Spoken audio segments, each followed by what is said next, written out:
Cheat day adalah hari yang biasanya kita nanti-nantikan nih saat kita lagi ngejalanin diet ketat seperti diet rendah kalori atau jenis diet lainnya. Jadi istilah cheat days biasanya digunakan untuk berbagai jenis diet nih guys. Nah jadi ini dimana mereka ada satu hari nih dalam seminggu atau dalam satu bulan dimana seseorang bisa makan makanan apa aja yang mereka mau dan yang udah lama nih mereka nggak makan selama menjalankan jenis diet yang mereka sudah jalani. Untuk kita yang lagi nerapin cheat day atau yang lagi baru mau nih nerapin cheat day apakah sehat ya? Harus nggak sih ngelakuin cheat day? Apa nanti berat badan kita akan susah nih turuninnya kalau misalnya ngejalanin cheat day? Untuk menjawab ini semua, di video kali ini aku mau sharing mengenai pro dan kontra melakukan cheat day kalau misalnya kita lagi ngejalanin diet untuk turunin berat badan atau jenis diet lainnya. Dan semoga video sharing ini bisa membantu menentukan pilihan kita semua,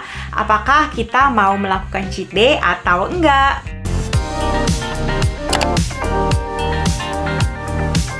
Yuk kita mulai ke video sharingnya. Jadi ada berapa orang yang menggunakan cheat days tersebut untuk makan lebih banyak daripada biasanya, atau mereka juga mengkonsumsi makanan-makanan yang mereka nggak bisa konsumsi selama menjalani pola makan atau diet yang mereka jalani. Ada orang yang menggunakan cheat days untuk memotivasi dirinya sendiri nih. Ada juga yang menggunakan cheat day sebagai reward atau sebagai hadiah atas pencapaian mereka selama ini menjalankan pola makan atau dietnya. Untuk turunin berat badan, pastinya setiap orang mempunyai strategi dan caranya masing-masing ya guys. Misalnya nih, cara A cocok untuk kamu, tapi belum tentu cocok untuk teman atau orang lain. Dan sama juga nih guys, mungkin cheat days ada yang cocok dan ada yang nggak cocok. Pertama yuk kita bahas pro dari cheat days. Yang pertama adalah cheat days bisa meningkatkan fungsi metabolisme tubuh kita. Kalau misalnya kita terlalu lama nih ngejalanin diet rendah kalori, akhirnya hormon di dalam tubuh kita juga ada perubahan guys. Dan karena hormon di dalam tubuh kita ini berubah, ada efek sampingnya nih ke tubuh kita. Nah jadi karena tubuh kita tahu nih kalau dia tidak akan mendapatkan kalori yang terlalu banyak atau makanan yang terlalu banyak, akhirnya tubuh kita jadi kayak nggak mau keluarin energi yang terlalu banyak juga. Dan ini akan menurunkan metabolisme di tubuh kita. Efek yang kedua adalah ketika kita makan terlalu sedikit atau asupan kalori kita terlalu sedikit untuk jangka waktu yang lama, akhirnya kita jadi ngerasa lapar terus nih guys, karena ada hormon yang bisa meningkatkan nafsu makan kita. Nah jadinya cheat days bisa membantu mengatur kembali nih hormon di dalam tubuh kita. Dia bisa meningkatkan metabolisme tubuh kita agar badan kita bisa lebih efektif untuk menggunakan bahan bakarnya untuk dijadikan energi. Dan cheat days bisa membuat kita kenyang dan merasa puas untuk sementara itu. Yang kedua adalah cheat days bisa menjadi salah satu motivator nih untuk beberapa orang. Jadi kalau misalnya kita ngejalanin diet rendah kalori atau jenis diet yang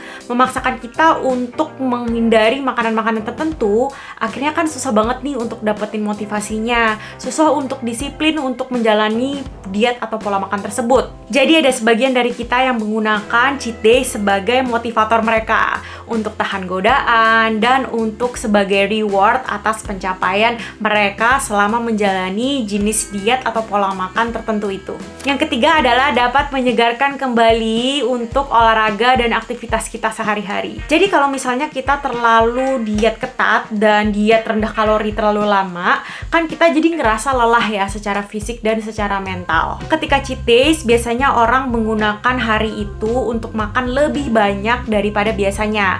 Nah ini kan artinya kalorinya akan lebih tinggi nih daripada biasanya. Dan dari kalori yang tinggi ini dan asupan makanan yang banyak ini akan memberi tubuh itu kembali energi yang banyak untuk menjalani aktivitas atau olahraga yang mereka jalani. Ini biasanya dilakukan oleh atlet yang lagi pengen kompetisi agar mereka mempunyai energi untuk nanti hari H kompetisi guys. Itu biasanya dalam penanganan ahli gizi atau dokter ya guys. Nah, jadi tadi adalah beberapa pro dan berapa manfaat dari cheat days guys.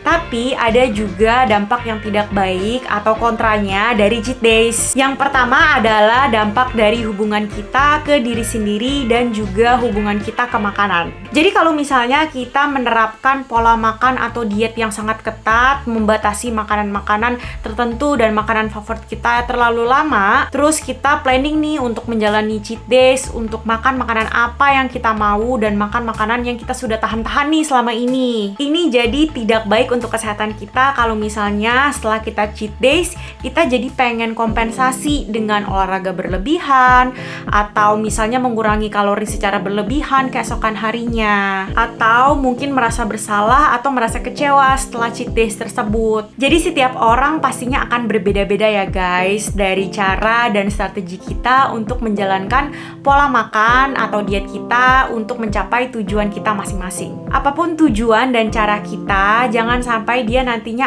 akan memberi dampak buruk nih ke kesehatan fisik kita dan kesehatan mental kita. Dan pastinya yang kita bisa jalani jangka panjang sampai tujuan kita tercapai. Oke deh guys, jadi semoga sharing ini bisa membantu kita untuk menentukan pilihan kita, apakah kita bisa melakukan cheat days atau mungkin cheat days bukan buat kita nih. Sharing juga pengalaman kalian dengan komen di bawah ya guys. Thank you so much for watching sampai habis nih guys. Sampai ketemu di video selanjutnya ya. Bye bye.